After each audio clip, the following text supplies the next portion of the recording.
Oh, ma start-up est vraiment totalement différente, de celle de Stéphane.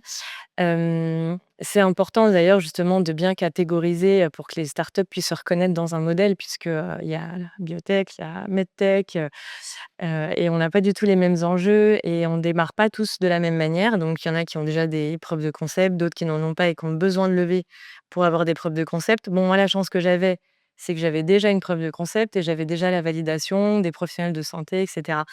Mais malgré tout, ça n'a pas empêché que c'était difficile. Difficile parce que je pense que lorsqu'on a, comme l'a dit Emmanuel tout à l'heure, de la love money ou vraiment un petit fonds déjà au départ, un petit capital au départ pour justement, supporter, cette levée de fonds qui va être, longue, c'est beaucoup plus confortable et c'était pas mon cas. Moi, j'ai démarré avec un prêt de 20 000 €. Donc 20 000 €, c'était, la construction du site internet et la fabrication du stock.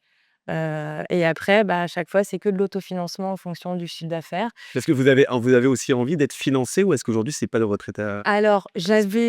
J'avais démarré une levée de fonds au début de l'année 2025, mais j'étais pas assez mature parce que sur le plan réglementaire, il manquait des validations. On vous a dit vous? Ou est-ce que Non, c'est ce que j'ai ouais, constaté, en fait, et c'était tout à fait, ça, c'était entendable, hein. Donc j'ai interrompu, cette levée. Je me suis mise en phase, réglementaire, donc enfin, il y a plein de choses qui ont, avancé. J'ai des médecins qui m'ont rejoint au capital, donc pour moi, ça allait apporter justement une solidité, pour entamer justement une vraie levée cette fois et malgré tout, c'est quand même compliqué.